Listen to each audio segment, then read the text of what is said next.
Continuamos.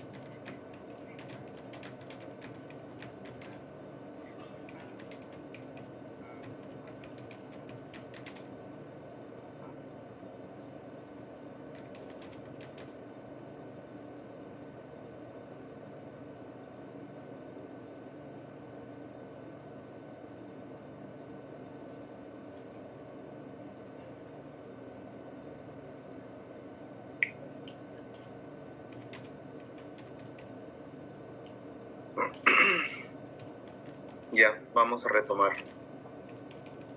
Vamos, muchachos, encendamos las cámaras.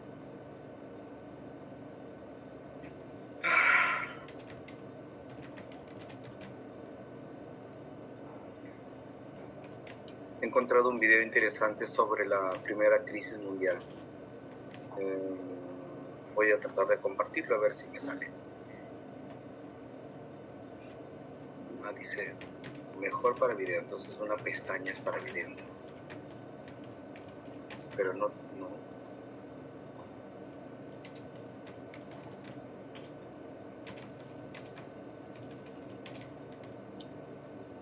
Ya, a ver.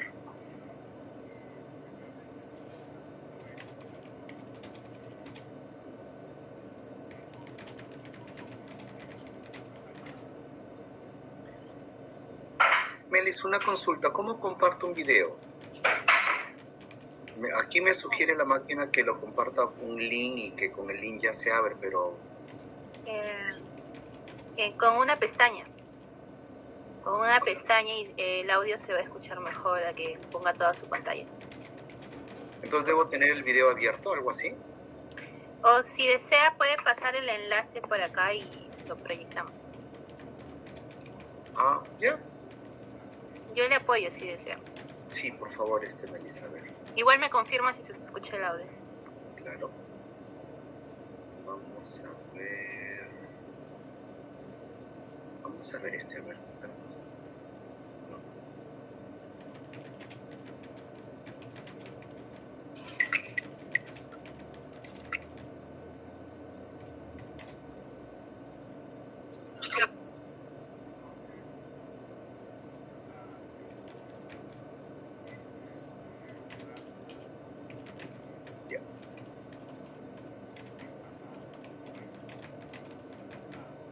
¿Comparto el video por el chat, Melissa, algo así?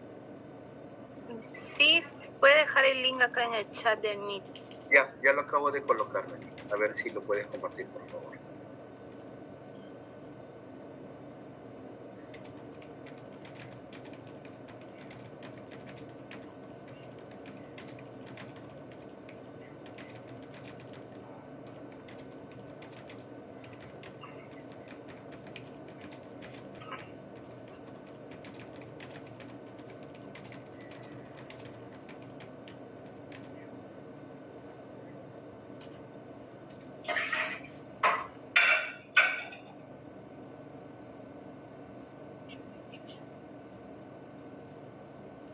Sí se ve, más no el audio todavía. Estados Unidos había tocado la gloria y ahora se encontraba al borde de la quiebra. Después de una década de innovación, progreso, lujos y riqueza, el panorama cambió completamente y el desempleo, hambre y desesperación se apoderaron de las personas, poniendo en duda el futuro de la nación. Esta es la historia de la mayor crisis económica de Estados Unidos, la Gran Depresión.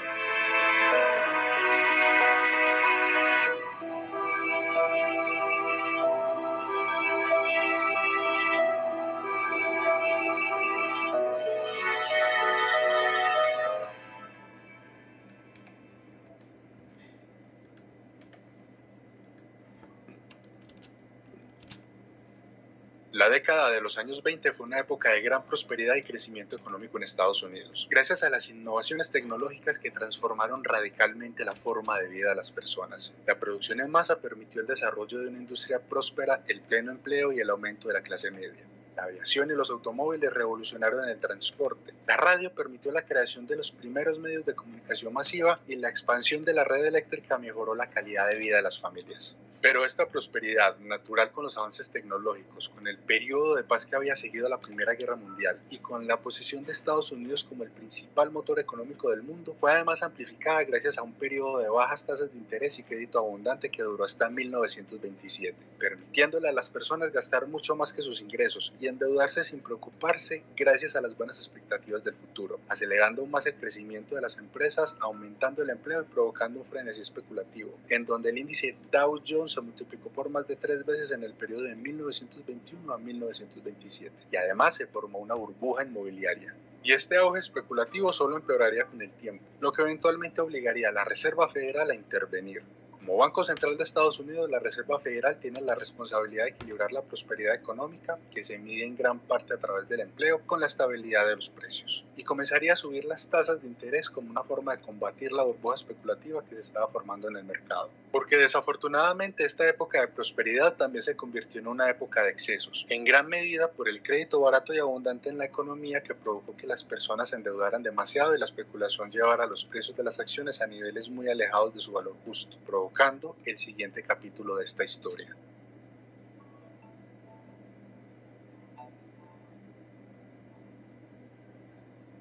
La prosperidad de los locos 20 se vio reflejada en el mercado de valores, que experimentó una fiebre del oro y atrajo personas de todos los ingresos que no querían dejar pasar la oportunidad de hacerse millonarios de forma rápida, generando una burbuja en donde los precios se multiplicaron por más de 5 en el periodo de 1921 a 1929, acelerándose a pesar de las medidas de la Reserva Federal en 1927. Y aunque las empresas estaban invirtiendo en aumentar su capacidad de producción para responder a la que esperaban fuera una demanda creciente, los números no estaban cumpliendo con las expectativas y el mercado perdió momentum, provocando que algunos inversionistas importantes comenzaran a vender sus acciones. Cuando el público se enteró, se pasó rápidamente de un optimismo exagerado a un pánico. Y el jueves 24 de octubre, el Dow Jones cayó 11%, y este día recibió el apodo del Jueves Negro, que sería superado solo unos días después por el Martes Negro, en donde este índice caería otro 12%, y acumularía una pérdida de aproximadamente el 40% en todo el mes, seguida por el 27% en noviembre y el 17% en diciembre. Esta caída borró por completo el patrimonio de miles de inversionistas alrededor del país, con el apalancamiento que tenían muchos amplificando una de por sí fuerte caída del mercado que también se vería reflejada en los mercados europeos. Sin embargo, esto no se limitaría a una pérdida para los inversionistas, y como el público muy pronto se enteraría, involucraba una gran cantidad de bancos que habían perdido su dinero y quedado sin capacidad de respuesta en caso de que los clientes quisieran retirar sus depósitos, que fue precisamente lo primero que quisieron hacer cuando las noticias del crash generaron una ola de desconfianza en el sistema financiero estadounidense. Pero aunque las corridas bancarias comenzaron con el crash, no sería hasta un año después que ocurriría la más grave y notoria, con la caída del Bank of United States, que tuvo que cerrar sus puertas el 11 de diciembre de 1930, agravando la desconfianza del público en el sistema y en un periodo de solo 3 años provocaría que alrededor de 9.000 bancos tuvieran que cerrar en Estados Unidos. Cuando los bancos cerraban, las personas y empresas perdían todo porque no existía ningún tipo de garantía o seguro, y muchas de las deudas eran adquiridas por otros bancos, dejando a las familias y empresas con deudas pero sin el dinero que tenían en sus cuentas bancarias, extendiendo de esta manera una caída en el precio de las acciones al resto del sector financiero, y más adelante a las personas y empresas en una crisis que aún estaba por empeorar.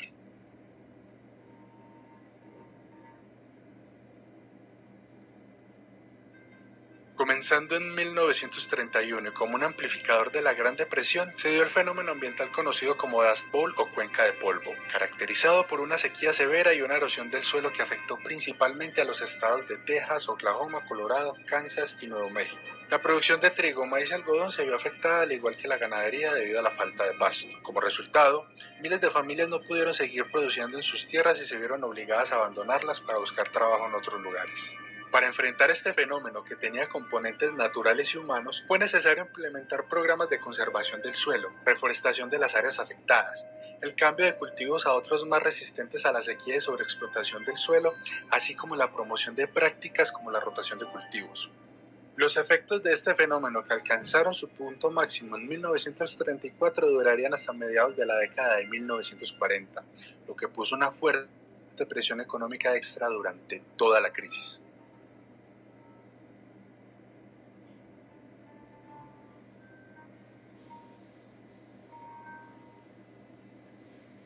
¿Aún no te has apuntado al Coaching Pro Live 23? A ver, te cuento rápidamente. Pues resulta que el evento de desarrollo...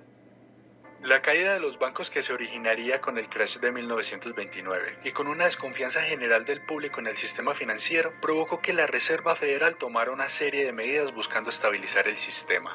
Estas medidas, sin embargo, serían contrarias a una verdadera solución, y décadas después los economistas Milton Friedman y Anna Schwartz argumentarían que de no ser por las medidas de la Reserva Federal, la Gran Depresión habría sido una recesión fuerte y no la prolongada catástrofe que terminó siendo, con los presidentes de la Reserva Federal, Paul Volcker, Alan Greenspan y Ben Bernanke reconociendo más tarde los errores de esta institución y dándole la razón a Friedman y Schwartz.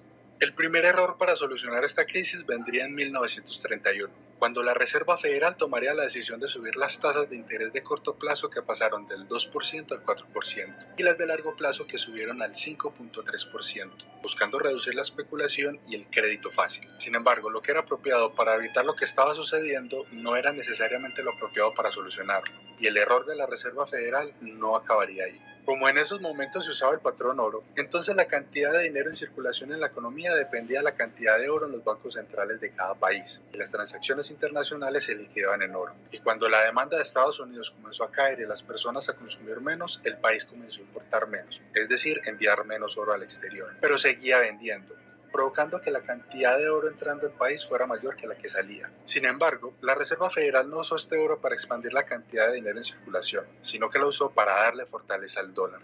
Y la restricción del crédito provocó que las personas consumieran menos, las empresas invirtieran menos, contrataran menos y un círculo vicioso comenzara a desencadenarse con el cierre de industrias, el aumento del desempleo y la reducción del consumo que llevó a más quiebras, con el agravante de que esta contracción llevó a una deflación, es decir, una caída en los precios de los productos y servicios que provocó una caída de los ingresos de las personas y empresas, en un momento en que ambos estaban altamente endeudados. Y muchas familias se encontraron con que sus casas, por ejemplo, ahora valían solo una fracción del dinero que le debían al banco por ellas, y además los pagos mensuales tenían un peso mucho mayor ante la caída de sus ingresos. Se estima que casi 2 millones de familias perdieron sus hogares debido a las ejecuciones hipotecarias, con la situación para las empresas siendo similar, y ahogándose en deudas que se habían vuelto impagables, provocando la quiebra de más de 50.000 empresas. Los impagos de personas y empresas a su vez empeoraron la situación de los bancos y el sistema financiero en general, que encontrarían en el gobierno más problemas y decisiones equivocadas que empeorarían la crisis.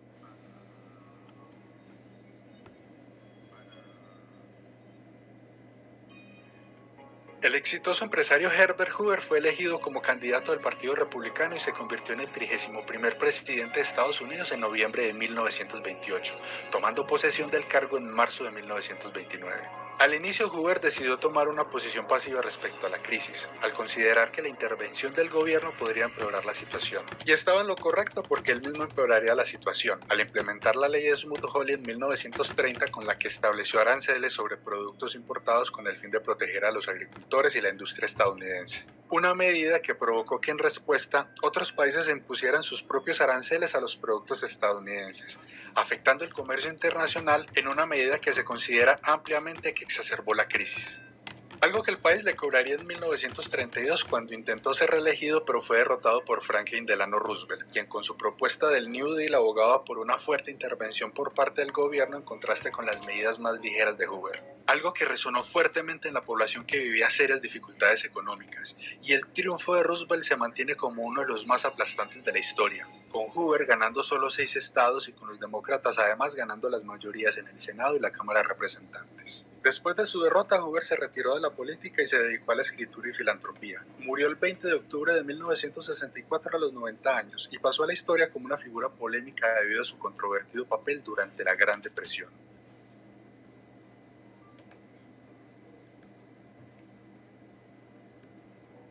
Con su elección en 1932 y el control del Partido Demócrata en ambas cámaras del Congreso, Roosevelt comenzaría a implementar una serie de medidas para estimular la economía y buscar prevenir futuras crisis en lo que fue llamado el New Deal. Estas medidas se enfocaron en 4 áreas. La primera de ellas fue la política de recuperación económica, en donde el gasto se enfocó en obras públicas para generar empleo y aumentar la demanda de las personas para incentivar a su vez la industria estadounidense. Entre las obras más conocidas del New Deal están el puente Golden Gate, la presa Hoover, edificios federales como la Biblioteca del Congreso y el Tribunal de Apelaciones de Nueva York, aeropuertos como La Guardia en Nueva York y alrededor de 160.000 proyectos de vivienda para familias de bajos recursos. La segunda fueron las políticas de reforma financiera, en donde se creó la Comisión de Bolsa y Valores, o SEC por sus siglas en inglés, que se encargaría de regular el mercado de valores en Estados Unidos y vigilar la transparencia de la información de los agentes de valores. Se creó la Corporación Federal de Seguros de Depósitos, con el fin de proteger los depósitos de las personas y prevenir pánicos bancarios. Y se creó la Ley Glass-Steagall, que buscaba regular el sistema bancario, con la que se separaron los bancos comerciales de la banca de inversión.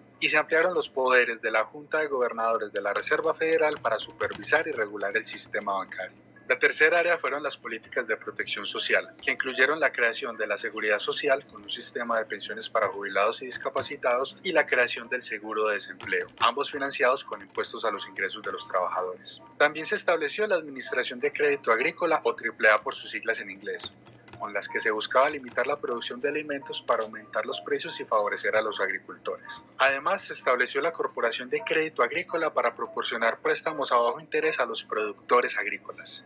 Y la cuarta fueron las políticas laborales, con las que se protegía el derecho a los trabajadores a formar sindicatos, se estableció un salario mínimo y se limitaron las horas de trabajo. Aunque estas medidas suenan bien y en general el New Deal se considera un programa exitoso y que cumplió su cometido, no está exento de críticas, ya que llevaron a un gasto excesivo por parte del gobierno, a que la deuda del país se disparara y a que algunas personas abusaran de los subsidios.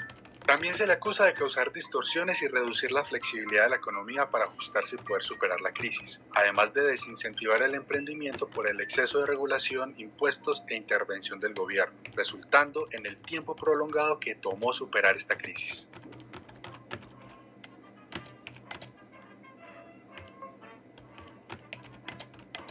La Gran Depresión no fue un evento aislado de Estados Unidos, por el contrario, contagió a la mayor parte del mundo, comenzando con Europa. En primer lugar, porque Estados Unidos se había convertido en el motor de crecimiento del mundo, y cuando este crecimiento se estancó también lo hizo la demanda por los productos de muchas industrias europeas. Además, como Estados Unidos comenzó a absorber el oro de otros países porque seguía vendiéndoles, pero había disminuido sus compras, entonces la contracción del dinero en circulación se extendió al resto del mundo, con Inglaterra rompiendo con el patrón oro en septiembre de 1931 y otros países siguiendo sus pasos pronto. Y Alemania, que estaba pasando por muchas dificultades relacionadas con los pagos y condiciones impuestas en el Tratado de Versalles después de perder la Primera Guerra Mundial, vio cómo su situación se tornaba aún peor, en lo que terminaría generando un terreno fértil para el ascenso del nazismo y el inicio de la Segunda Guerra Mundial en 1939.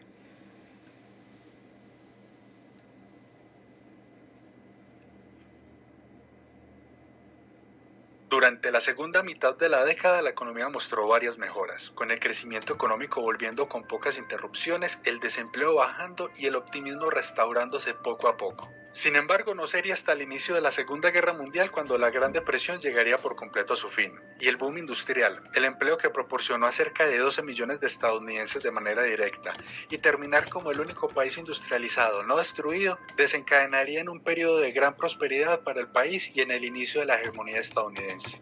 Esta crisis dejaría una gran cantidad de lecciones, aunque también muchas discusiones respecto al papel que el gobierno, la Reserva Federal y los mercados jugaron a la hora de causar esta catástrofe y a la hora de solucionarla. Y aunque hay pocos consensos, algunas ideas parecen haber quedado de esta situación, como por ejemplo la importancia de evitar la restricción del crédito en periodos de crisis y por el contrario expandirlo para mantener la economía en movimiento, además de no restringir el comercio internacional. También, aunque con menos consenso, deja la idea de que en momentos de crisis aumentar el gasto gubernamental puede ser un remedio efectivo, una idea que lamentablemente nació como un recurso de emergencia ante la peor crisis de la historia y terminó siendo abusada muchas veces por los políticos. Otras ideas pareciera que no fueron aprendidas, pero que no está de más considerar, como la importancia de evitar tasas de interés artificialmente bajas por mucho tiempo si no se quiere causar burbujas y exceso de especulación por parte de personas y empresas, que pueda desembocar en un exceso de deuda, inversiones mediocres y finalmente una crisis.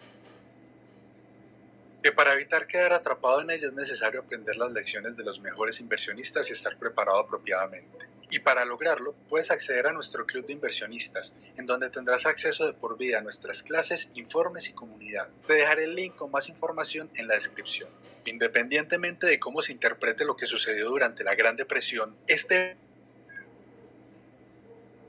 Ok, gracias Melissa por el apoyo. Ya, ha sido un video bastante didáctico, aunque hay bastantes términos económicos, pero creo que nos ha dado una visión de la crisis mundial. Yo solamente voy a precisar cuando a través del New Deal, Roosevelt, ¿recuerdan ustedes que el Estado norteamericano empezó a gastar dinero? Hicieron el puente me olvidé su nombre, bueno, ya ese puente enorme, varias obras públicas, proyectos inmobiliarios, eso es gasto de dinero. Si antes con Jean-Baptiste Say decía que toda oferta genera su propia demanda, Keynes dice que no, eso está mal. Entonces Keynes propone, fácil, como tenemos sobreproducción, tenemos que comprar esa sobreproducción. ¿Y cómo la compramos? Con dinero. ¿Y de dónde sacamos dinero? Del Estado. ¿Han visto esas señoras en esta última parte del video contando billetes y fajos de billete enormes, enormes? Bueno, ese es gracias Melissa, es el Golden Gate. Sí. Muy famoso, dicen que es ese puente. Sí, ok, Melissa, gracias.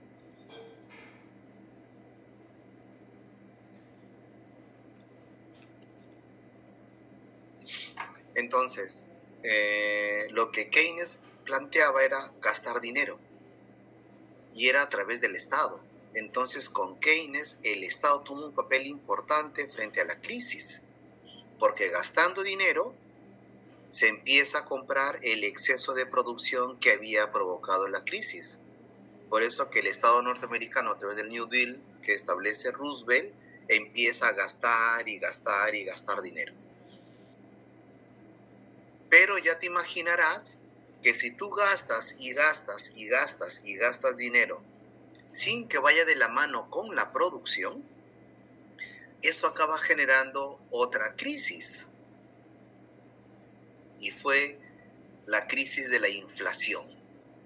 Entonces, Keynes tiene un apogeo interesante. Hasta el más o menos 72, 73, hasta el 75 máximo.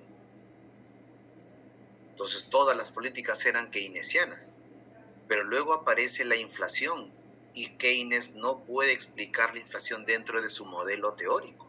Entonces ahí aparece otro economista norteamericano, Milton Friedman. Y Friedman explica el porqué de la crisis y queda relegado la teoría keynesiana. Y entra a tomar auge la política monetarista de Milton Friedman, de la Escuela de Chicago de los Estados Unidos.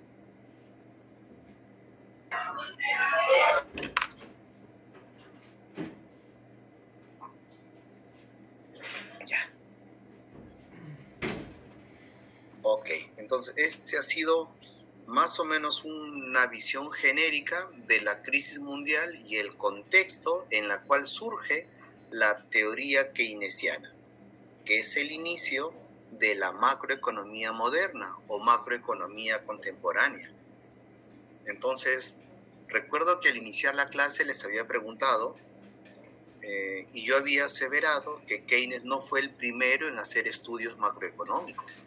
Hay estudios antes de él y nadie pudo responderme. Ya, bueno, la pregunta sigue estando en pie. ¿Qué estudios macroeconómicos se realizaron y se publicaron antes de Keynes? Solo que Keynes tiene el apogeo por el contexto histórico en el cual aparece su teoría. Es la crisis mundial y nos saca de la crisis. Bueno, les contaré que Adam Smith, en su libro La riqueza de las naciones, es un trabajo macroeconómico, porque él te habla de la riqueza de las naciones. ¿Correcto? Antes de Adam Smith está el francés François Quesnay, con su obra Tableaux économiques, tablas económicas, que también es un enfoque macroeconómico. Karl Marx, después de Smith, viene el trabajo de Marx con la obra Das Kapital, el capital. También es un trabajo macroeconómico. Entonces, claro que hemos tenido trabajos macroeconómicos antes de Keynes. Solo que Keynes tiene el auge, ya les explico por enésima vez, por el contexto histórico de la crisis mundial y sus políticas nos ayudan a salir de la crisis. ¿Correcto? Ya. Ahora sí, sigamos con nuestra lámina inicial. que solo mostramos la imagen nomás de la primera lámina.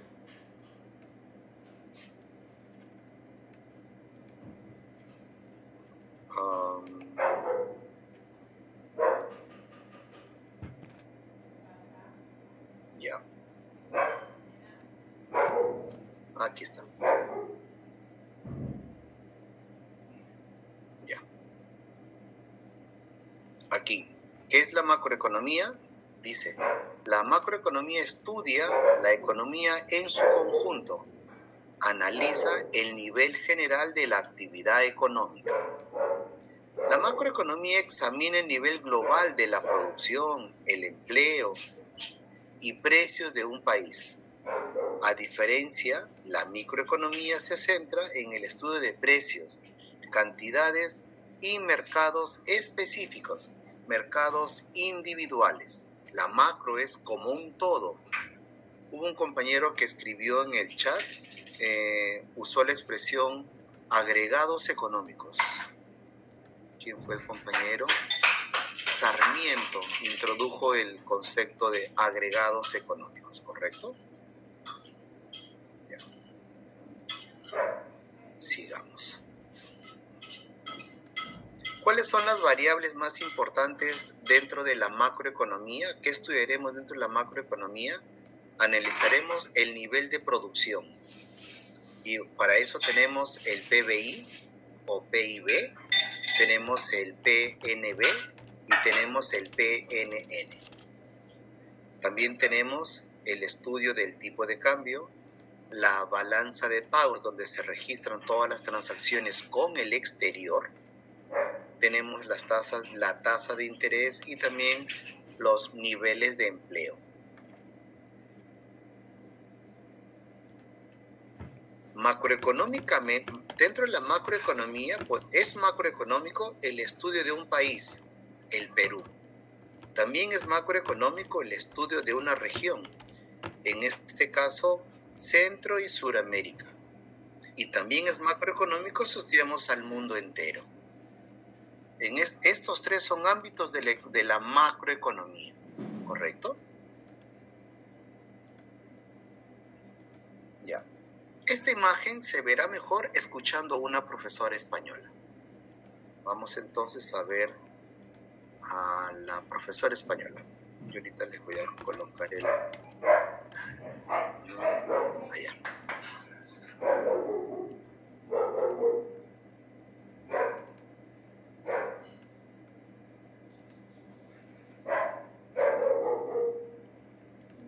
Es de la Universidad Politécnica de Valencia. Es muy buena la profesora. Ahorita se los comparto.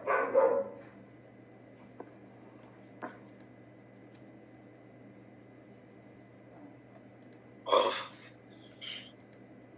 Y ahora.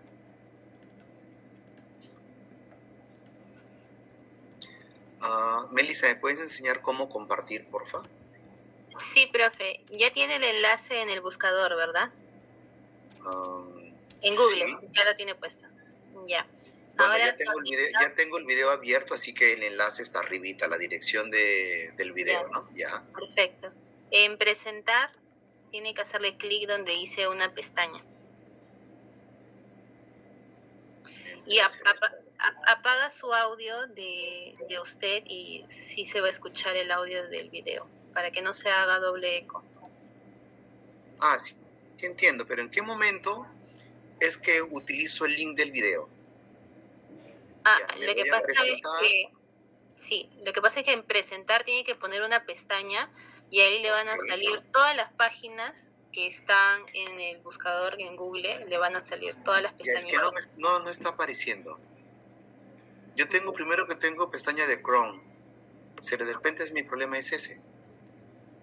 Porque cuando yo voy a la pestaña solamente me aparece la pestaña de la ENA, el calendario. No me aparece el del video, por eso no lo puedo seleccionar.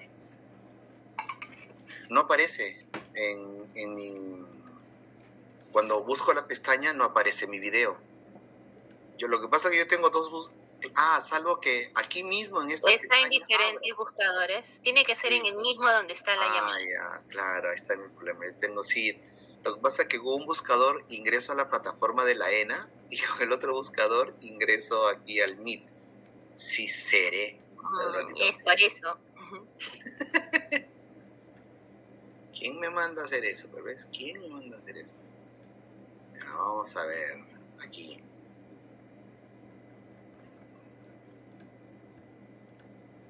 Un problema pequeño nomás, un problema técnico.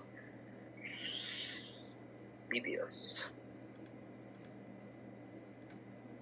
Venga, y ahora no aparece la tía. Va, no apareció. En mi otro buscador aparece primerita. Ah, ya vi, ya es que puse microeconomías también. Sí, seré. Ahora sí me aparece primerita. Espérense que se abra.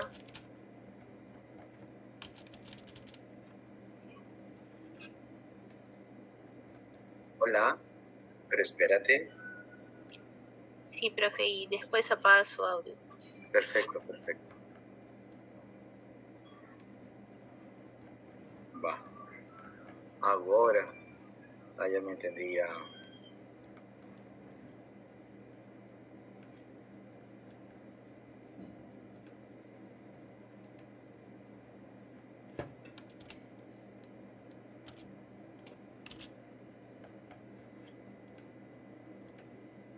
Hola, en esta presentación voy a explicar brevemente qué es la macroeconomía. Para eso veremos, en primer lugar, qué objetivos tiene, cuáles son las políticas que utiliza la macroeconomía para conseguir esos objetivos y qué instrumentos se emplean en esas políticas.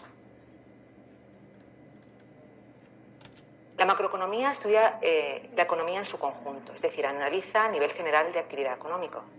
La macroeconomía, junto con la microeconomía, forman la teoría económica e intentan resolver los problemas económicos básicos que son qué producir, cómo producir y para quién producir.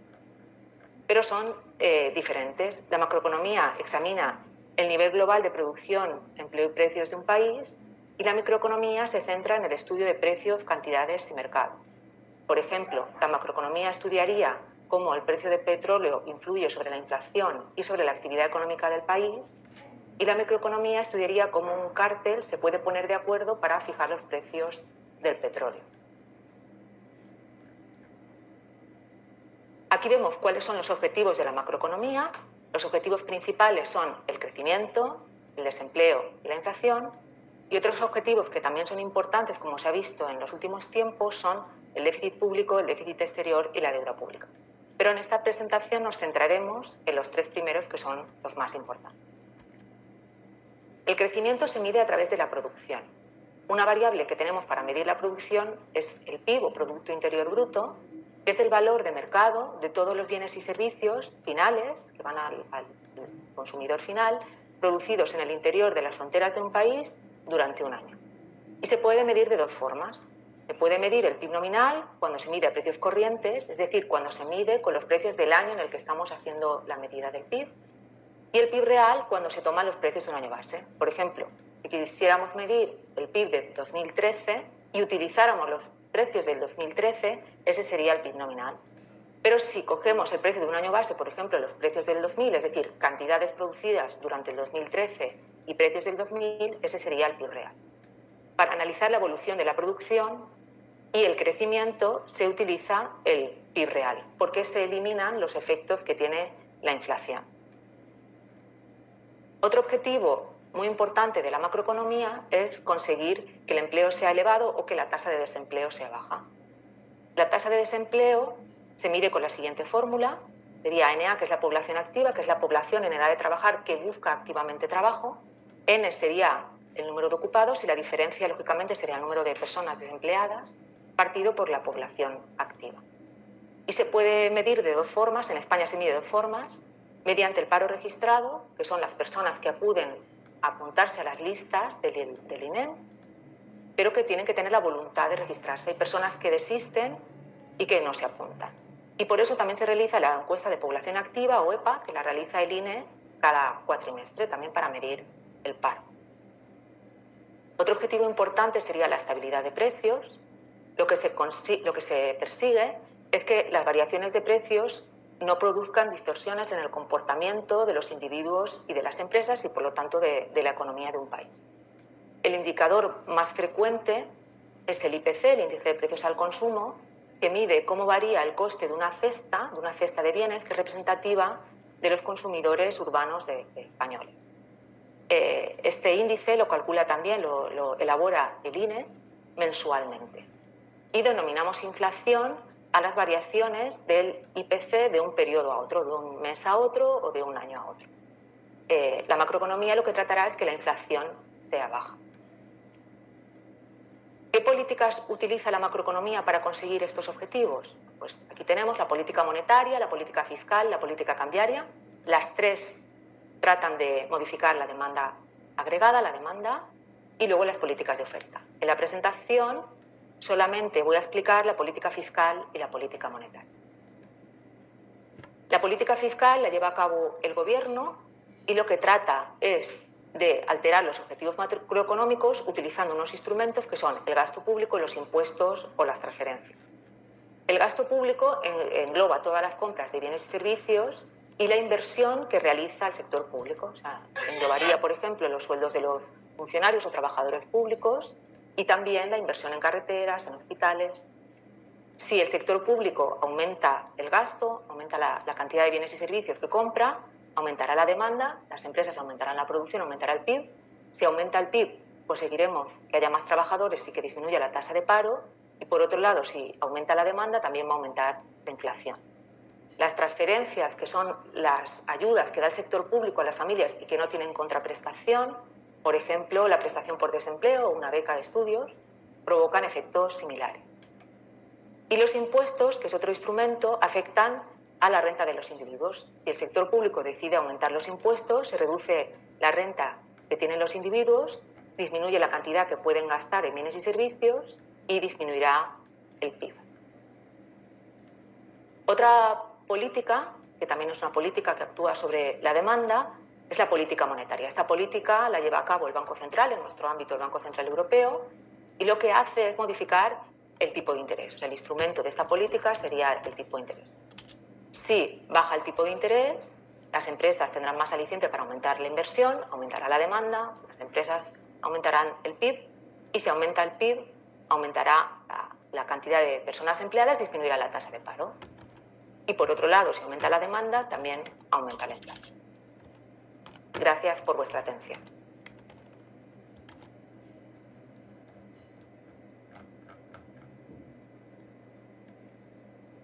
Hola, soy Marta García Moya, soy profesora.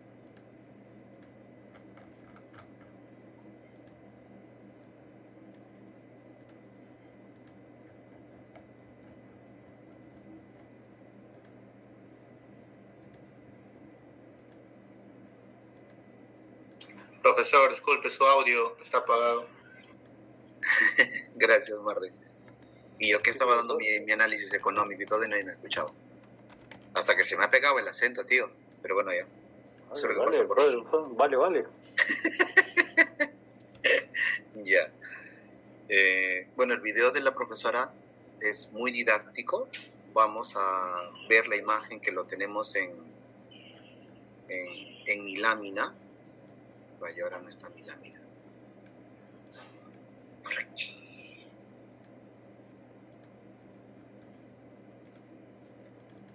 Vaya, tengo que tener abierta mi lámina, si no, no va a ir. Sí. Ya está. Entonces ya saben de dónde salió mi lámina. Esta lámina salió porque recorté la imagen que les he compartido del video de la profesora de la Politécnica de Valencia. Me pareció muy útil tener la imagen y ya. Ustedes pueden tener el video, es bastante simple. Colocan qué es macroeconomía y aparece la profesora primerito y lo ven las veces que sea necesario. Ya, si analizamos aquí la imagen de la diapositiva, veremos por el lado de la izquierda las políticas económicas que tenemos que implementar para alcanzar los objetivos que están a la derecha. Los objetivos no se logran solos. Bueno fuera que a través de la oración la gente logre cosas materiales. Cosas espirituales, eso no vamos a discutir, ¿no? El que te dé tranquilidad, paz, esperanza, sosiego, eso no está en discusión. ¿Ya? Pero cosas materiales no se logran esperando la buena voluntad. ¿Correcto? Ah, mira, gracias Melissa. Melissa nos ha tenido la gentileza de compartirnos el video que acabo de compartirles, ¿ya? Para que todos lo tengan. Gracias Melissa, muy amable. Entonces les comentaba que a la izquierda tenemos las políticas, las medidas que hay que tomar para buscar alcanzar objetivos dentro de la macroeconomía, ¿correcto? Objetivos de la política macroeconómica. A ver, con respecto al crecimiento, ¿cuál creen que es el objetivo con respecto al crecimiento? Primera pregunta, ¿qué es crecimiento? Porque si yo no sé qué es crecimiento, no sé qué objetivo voy a tener allí. De manera muy simple, ¿a qué llamamos crecimiento? Obviamente económico, ¿no? Tienen que hablar antes que me duerma. Si me duermo ya no hay forma quien me despierte. Así que todo el mundo a... ¿Desarrollo, profesor? Te comentaré, mi querido, que desarrollo no es igual a crecimiento. Aumento. El aumento del PBI, profesor. Gracias, Miguel. Miguel, ¿tu apellido cuál es? Velázquez. Okay. Entonces, nuestro amigo Miguel nos comentaba que el crecimiento económico no es otra cosa más que el aumento de la producción. Ahora, ¿cómo medimos la producción? ¿Qué indicador económico nos mide la producción de un país? Vamos. ¿Qué variable macroeconómica, qué agregado económico mide esta mayor producción? Profesor, ¿será la oferta? No, Stuart. La oferta no es una variable macroeconómica. El PBI, profesor. Gracias, Manuel, es el PBI. Manuel, ¿tu apellido? Calderón Ardiles. Calderón. Como el de la barca. ¿Ya? La vida es sueño, mi querido. Y los sueños, sueños son. Y los sueños, sueños son. Ajá, está bien, está bien. Ya, entonces, como bien comentaba Manuel y también nos había comentado Miguel, un objetivo macroeconómico es el crecimiento de la economía. Y el crecimiento de la economía de manera muy simple es que aumente la producción. ¿Cómo medimos este aumento de la producción? A través de una variable macroeconómica. ¿Cuál es esta variable macroeconómica? El PBI. Acá en el Perú decimos PBI. En España usamos la palabra PIB, que es al revés, PIB. En vez de PBI, PIB, Producto Interno Bruto. Sí, es exactamente lo mismo, no se preocupen. Entonces, macroeconómicamente, ¿qué buscamos? Que se produzca más un año con respecto al otro, que aumente el PBI, que aumente el PIB. Les comento que tenemos dos clases de PIB. Tenemos el PIB nominal y el PIB real. Que eso lo explicaremos en la siguiente sesión. Hoy todavía es muy temprano para ahondar en ese tema. Nos falta un poquito más de variables de conocimiento. Ya, el desempleo. Ya hemos visto el mercado laboral la vez pasada y ya vimos también el concepto de desempleo. Nomás para recordar, ¿cómo medimos el desempleo? ¿Cómo medimos la tasa de desempleo, perdón? ¿Quién recuerda la fórmula de la tasa de desempleo?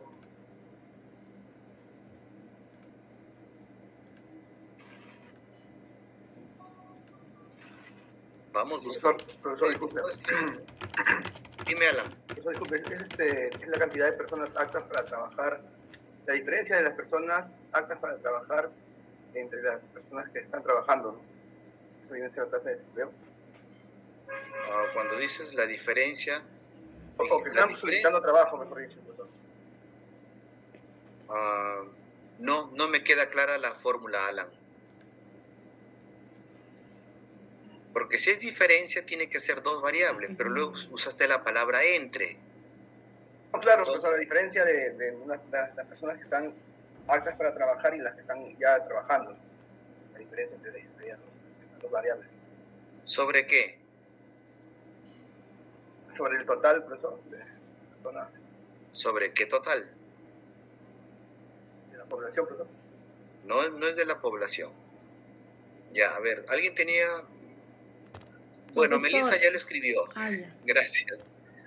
Y Carol, puedes complementar, no hay problema, Carol, dinos. No, bueno, yo iba a decir que es como dijo mi compañero, ¿no? Que es dividir el número de los que no tienen empleo con entre lo que sería la población activa. Ya, pero los que no tienen empleo, sí, pues llamamos desempleados a los que no tienen empleo y lo buscan de manera efectiva. Claro. Claro, ese detalle tenemos que tener en cuenta. Gracias. Carol, ¿tu apellido cuál es? Buen día, profesor. Buen día. Y el compañero que habló hace un ratito y le dije que tenía ciertos errores, ¿quién es el compañero que estuvo hablando hace un ratito? Alan Zavala, profesor. Alan Tábara, me dices, ¿no? Alan Zavala. Ah, Zavala. Ah, ya te había apuntado, ya te encontré. Ok, ya. Continuemos entonces. Ya, con respecto a la inflación, ¿qué crees que buscamos con respecto a la inflación? ¿Cuál es el objetivo allí?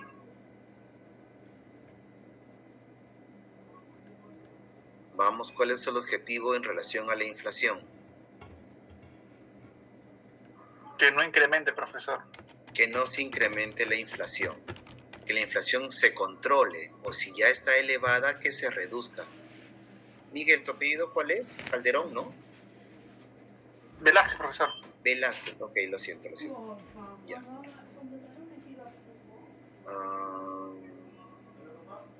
Escuchaba, leí, no me acuerdo a quién, solamente vi la noticia que...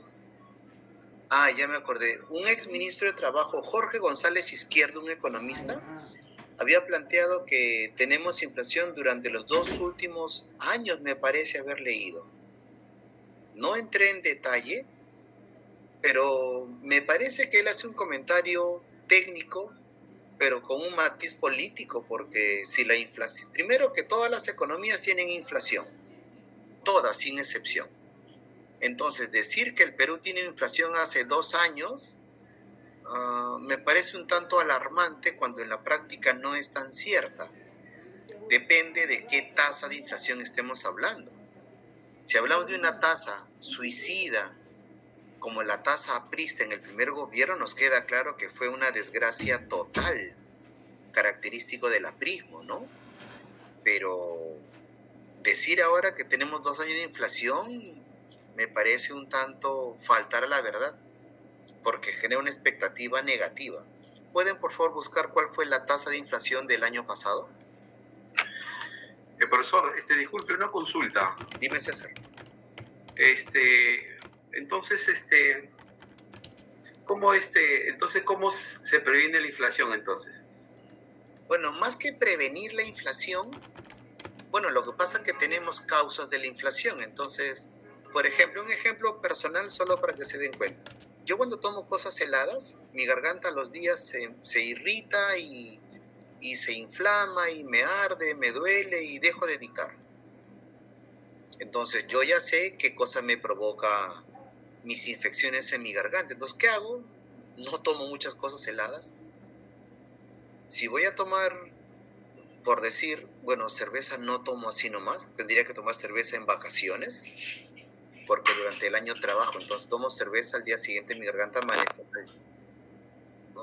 Unas copas de vino podría ser, pero cosas heladas no puedo.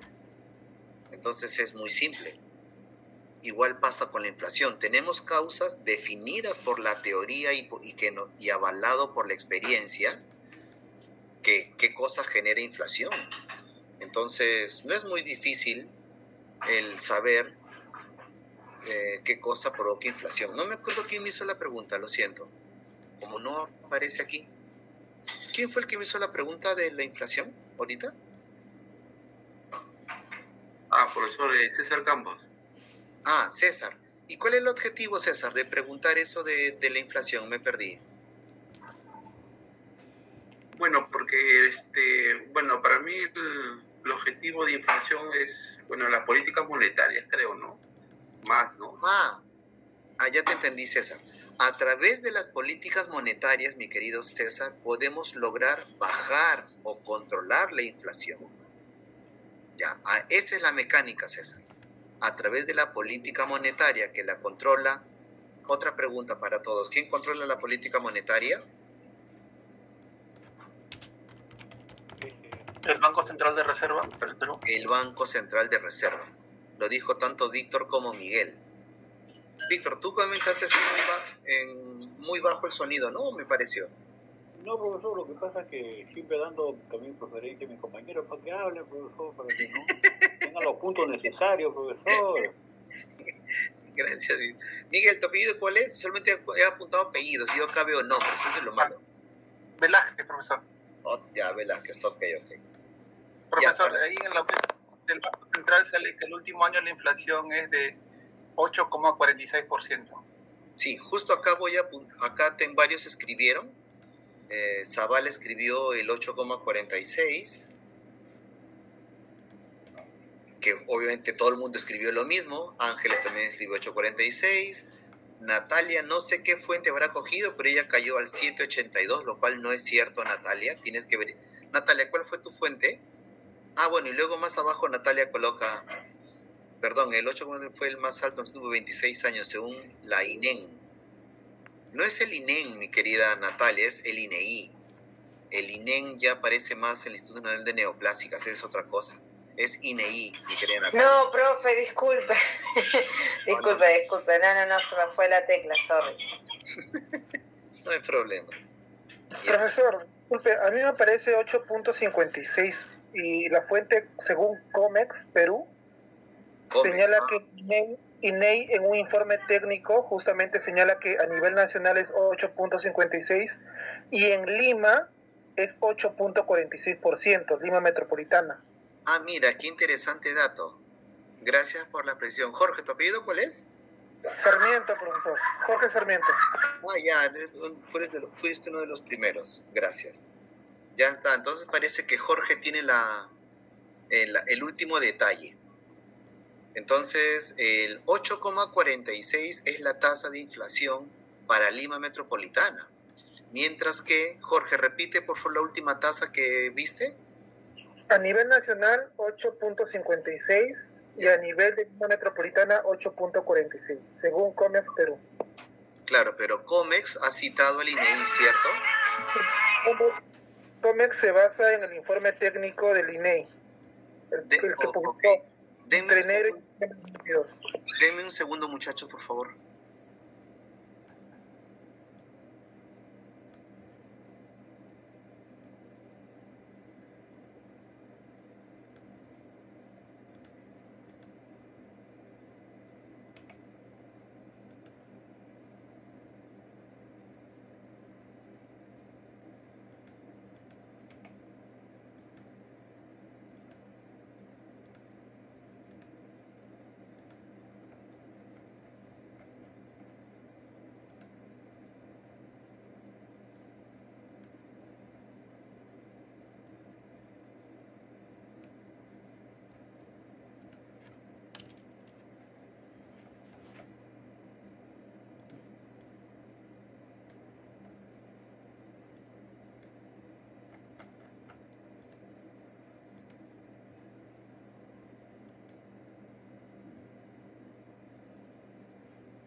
volví.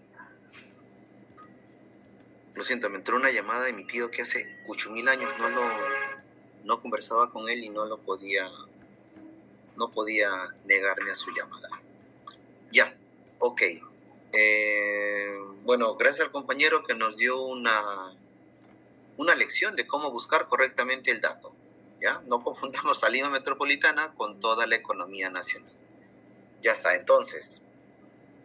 Bueno, a través de César Campos nos hizo precisar que podemos controlar la inflación a través de las políticas monetarias, que estaba a cargo del Banco Central de Reserva.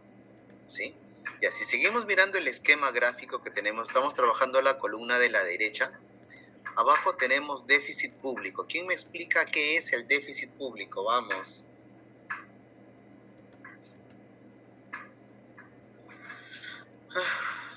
Ya, dale. Miguel Velázquez. Dime, Miguel.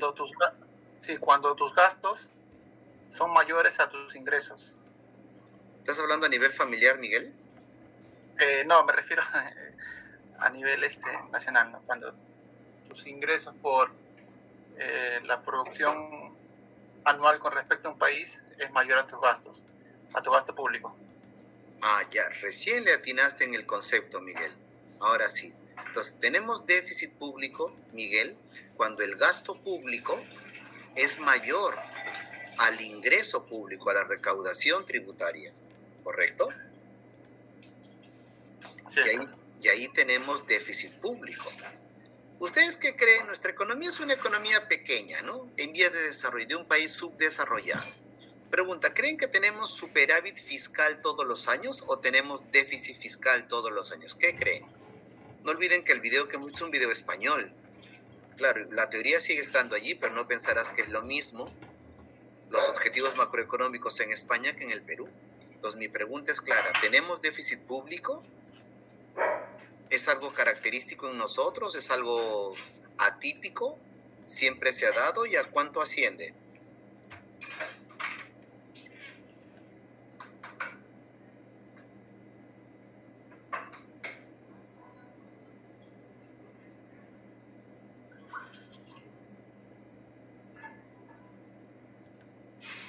Somos 35. Son 34 en el aula y solo participan los mismos de siempre.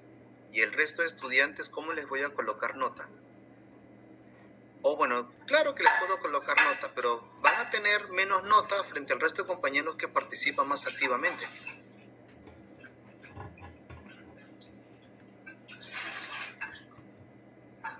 Ya, bueno, les contaré que...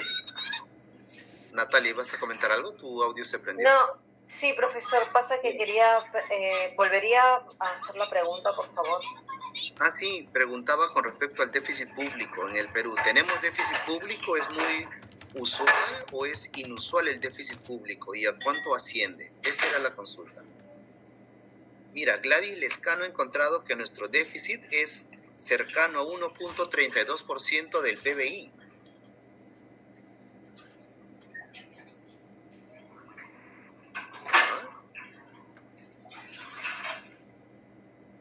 Interesante. Siempre el déficit fiscal lo colocan como una tasa referida al PIB, para que tengan una idea. Y les contaré que siempre tenemos déficit fiscal. El Perú no tiene superávit fiscal. Siempre tenemos déficit. Y aún así, teniendo déficit, devolvemos dinero. Llega el final del año y no se ejecutan todo el dinero. Como somos ineficientes, ineficaces y en algunos casos delincuentes, no se ejecuta todo el dinero y tiene que volver a las arcas del Estado para el próximo año volver otra vez a repartir. Muchas regiones devuelven dinero, no ejecutan. Ni qué decir ejecución de alta calidad, y esa es otra discusión. Ya, continuemos. Si no, en la noche se nos va a ir.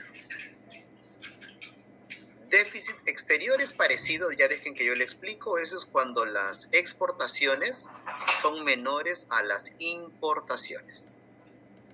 Y deuda pública, bueno, creo que queda bastante claro, es la deuda del Estado, ¿no?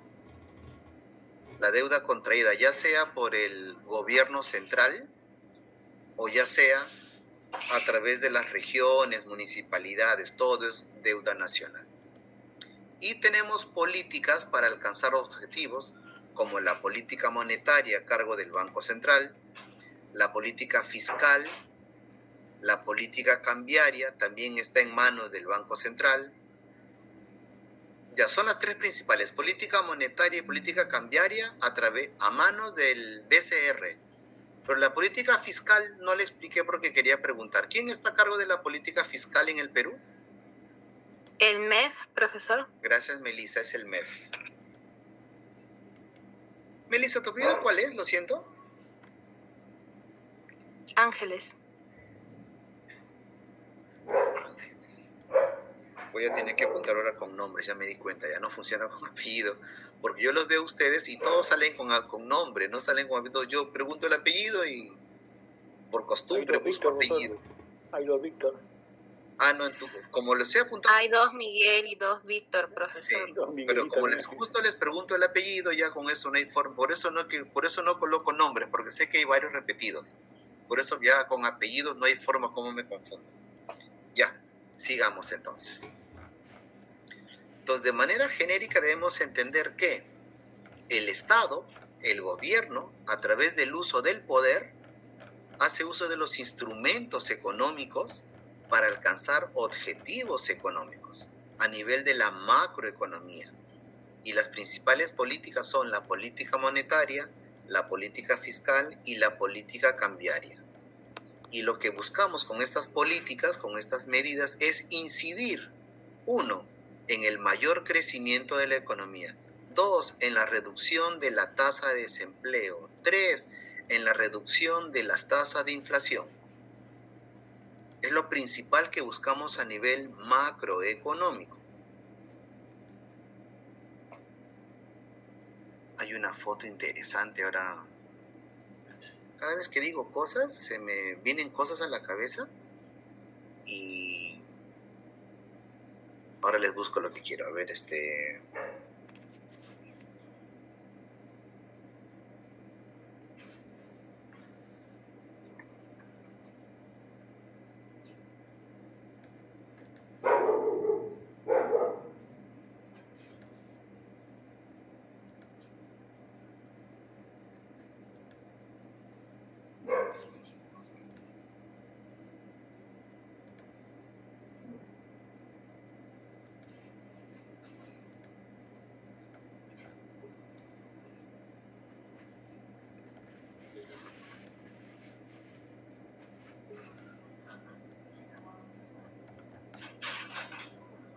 acá está. Ya, vamos a ver si puedo compartir la imagen. Ah, porque me fui. Si seré. Y ahora sí.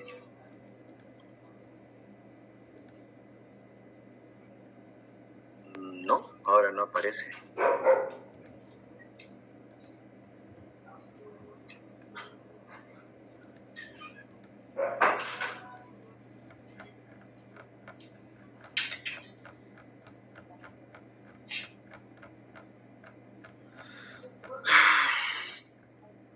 Creo que cuando son videos, lo más adecuado es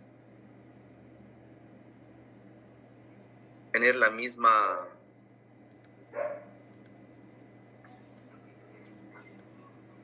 mismo buscador, pero cuando es una imagen, me parece que lo más adecuado es el otro buscador. A ver, vamos a ver si tengo razón en mi hipótesis.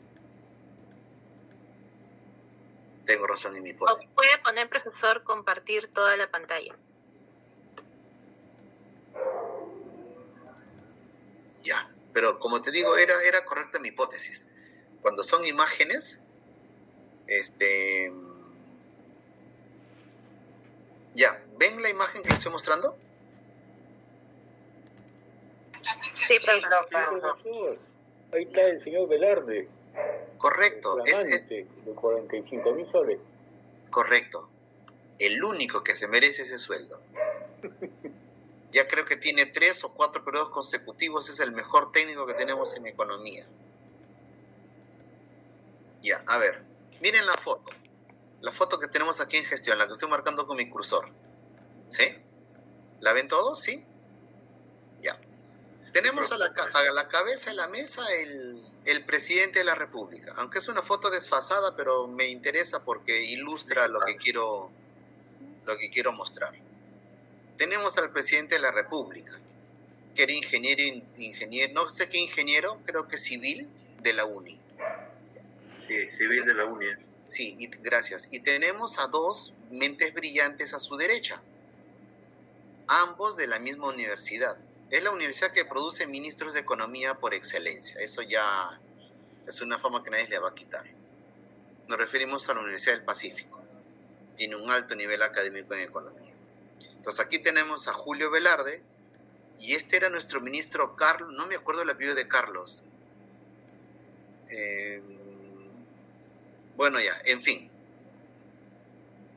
Bueno, a la izquierda tenemos a un tipo que es político, nomás que era el primer ministro, ni siquiera su nombre me acuerdo, que pasó al olvido rápidamente, como casi todos nuestros primeros ministros.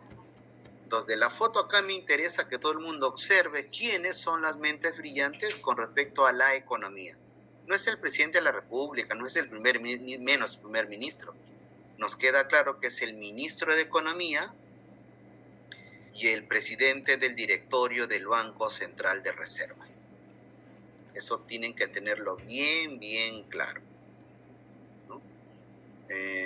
Llegó Castillo y la medida fue la misma. Mantuvo a Julito Velarde, pero hoy sí cambió de ministro, puso a Pedro Franqui, ¿no? Que es un economista, me parece, de Católica. Entonces como que se alineaba más a la idea de Castillo. Ahora hemos pasado con Dina Boluarte y sigue estando el máximo brillante a cargo del MEF, sigue siendo Julito Velarde. El ministro de Economía no sé quién es y se nota que no tiene poca relevancia porque nadie sabe su nombre. Pocas políticas debe implementar, pero bueno, en fin, ese es otro comentario. Ya, me parece prudente, no, acá no está. No, por ahí no es.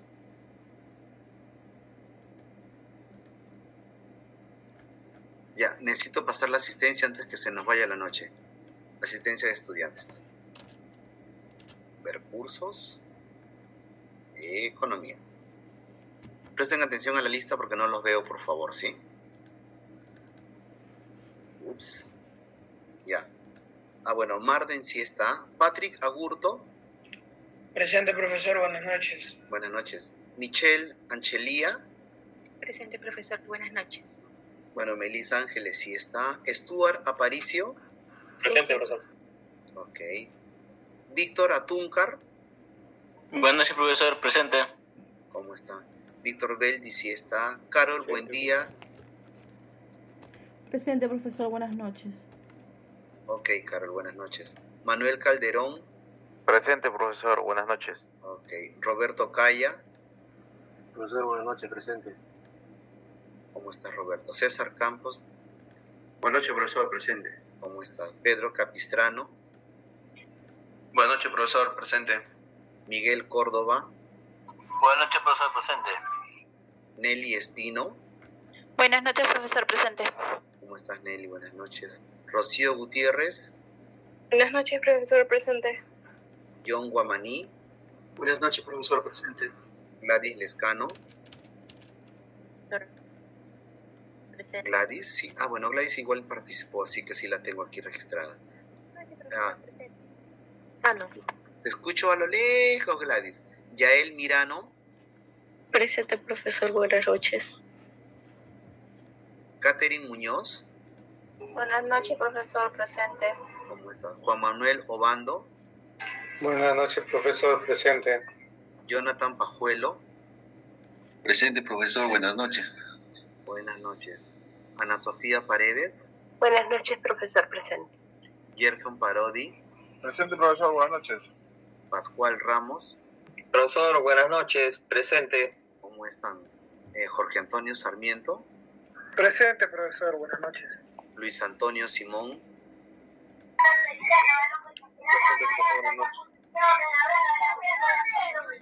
Presente, profesor. Ok, gracias, Luis. Gonzalo Suárez.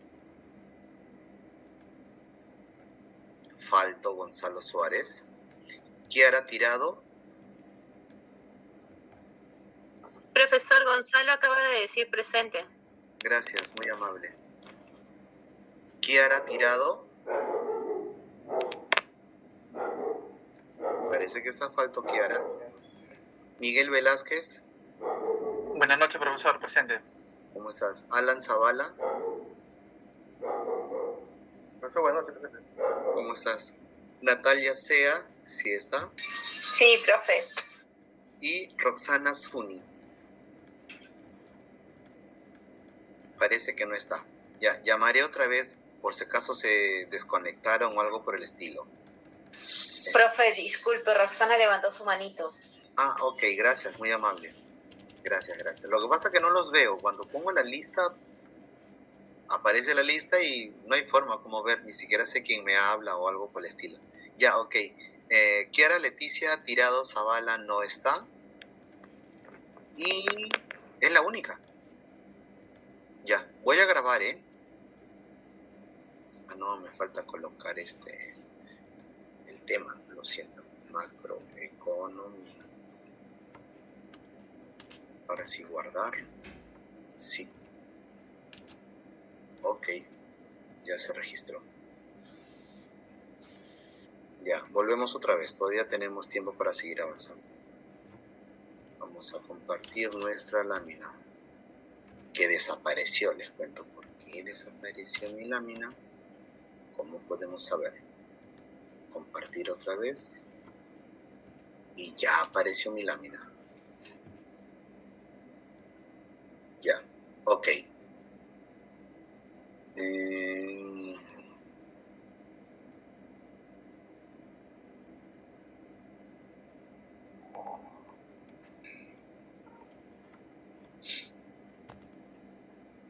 Me acordé que debo de pasar por chequeo ocupacional de la universidad.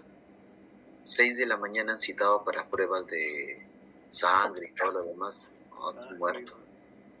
Temprano, en ayunas. Y en ayunas, sí. Bueno, ya cenaré después, pero igual sigo estando muerto. Ya, continuemos.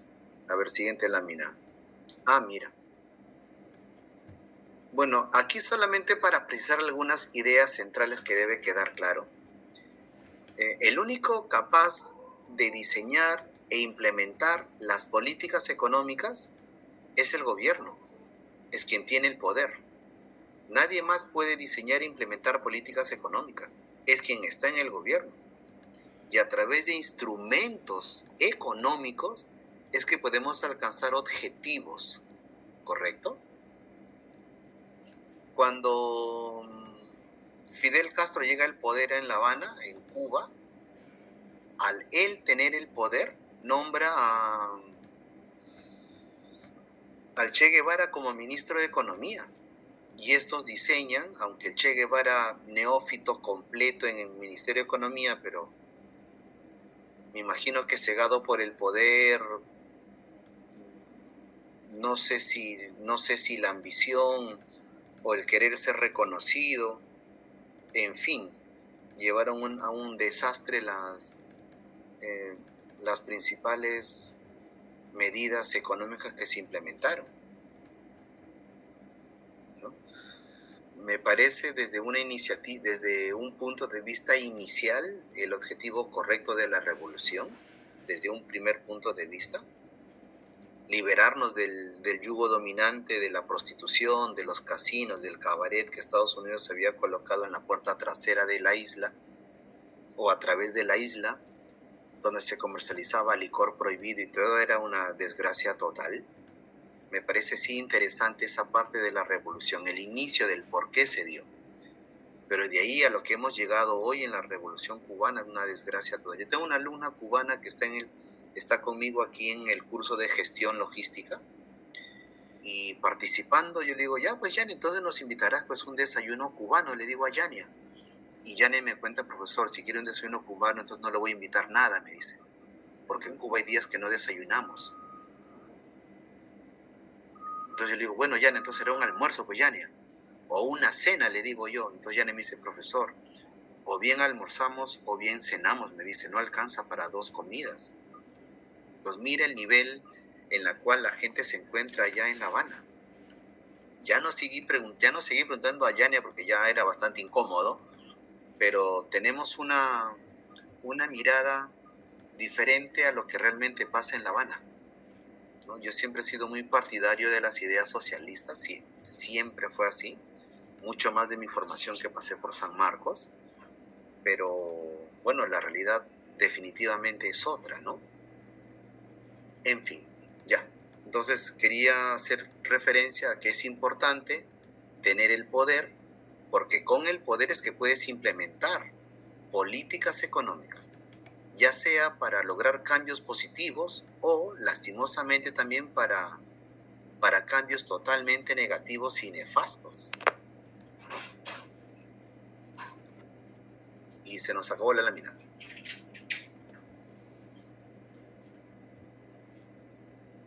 Ya. Podemos seguir presentando la siguiente lámina, no hay ningún problema. ¿Acabamos a las 10 o 5 para las 10 o 15? Nunca me acuerdo el tiempo en el cual acaba. A las 10, profesor. Ya, tenemos 9 minutos. Ya, tenemos 9 minutos. No sé si desean que aclare algún concepto más o empezamos ya con el PBI, que es una variable mucho más amplia y todo lo demás. Vamos. Profesor, en su última lámina menciona los instrumentos. ¿Podría dar algunos ejemplos? Bueno.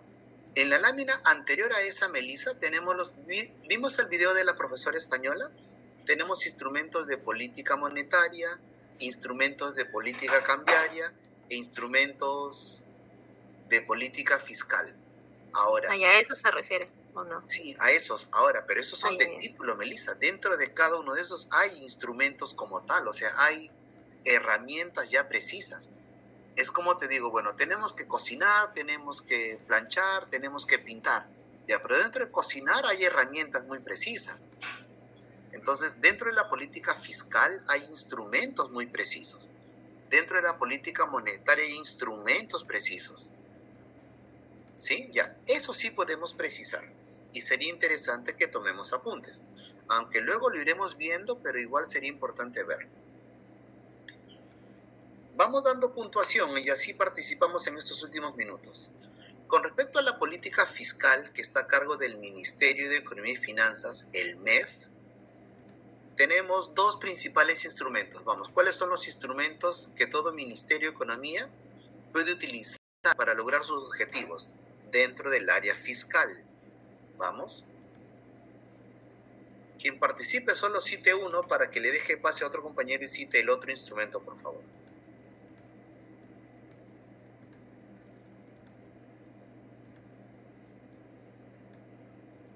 Vamos, ingresen al MEF, simple. Bueno, Alan Zavala dice recaudación de impuestos. Y sí, definitivamente los impuestos es uno de los 2 instrumentos que utiliza el Ministerio de Economía para alcanzar objetivos en el área fiscal. Ya. Entonces, el gasto público. Ok, el gasto público, gracias sea. Ya, para evitar esta simultaneidad entre cualquier estudiante, es mejor que levantemos la mano, por favor. ¿Sí? Y así yo le doy el pase al compañero que o levantó primero o al que yo considero que debería participar. ¿Está claro? Para evitar estos momentos incómodos. ¿Ya? Ya, ok, espero que se haya entendido. Ya, todo en buena onda, todo en buena onda. Ya, otro.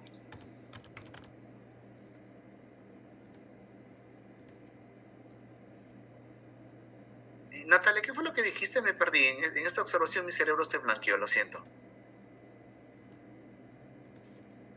Natalia, ¿me escuchas? Profesor, sí, perdón, pasa que por momentos se me va el audio. Lo siento. Sí, comenté sobre el gasto público. El gasto público, gracias. Sí, y después, bueno, el otro lo comentó el compañero. Ya está, entonces sí. Entonces, los dos principales instrumentos que tiene el ministerio, el MEF, con respecto a la política fiscal son dos nada más. Son los ingresos tributarios, son los tributos, y dentro de los tributos, los ingresos más importantes provienen de los impuestos. ¿Sí? Si uno lee libros de economía, aparece T de tax, impuestos en inglés. ¿Sí? Y aparece la letra G de gasto público. Entonces, ustedes deben saber que gastamos dinero a través de los gastos de los programas sociales. El programa Juntos, el programa Vaso de Leche, el Caliwarma. No sé si el nombre Caliwarma sigue estando, eso lo cambió Ollanta. No, profesor, sigue estando el Caliwarma con K, sí. Ok, sí. Entonces, a través de programas, subvenciones, subsidios, el Estado gasta dinero. A través de obras públicas, el Estado gasta dinero. A través de infraestructura, el Estado gasta dinero. Y esos gastos deben ir acorde con la recaudación tributaria, con los impuestos. Ya sea que aumentemos un punto porcentual los impuestos o que creemos nuevos impuestos. Aunque deben saber que los impuestos se crean vía ley. Pregunta, si yo afirmo que los impuestos son creados, modificados o exonerados vía ley, pregunta, ¿quién los crea entonces? Vamos, eso es cultura general, no me vengan, ¿eh?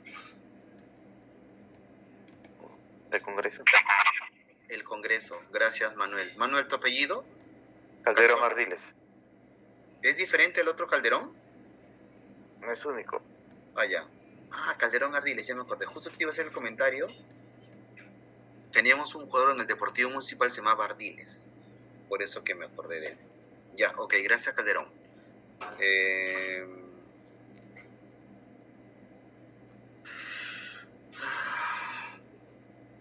Se me fue la idea. Ya van 2 veces que se me está yendo. Voy a alimentar mi cerebro. Estoy teniendo momentos de pérdida de memoria. Ya, sigamos. Memoré.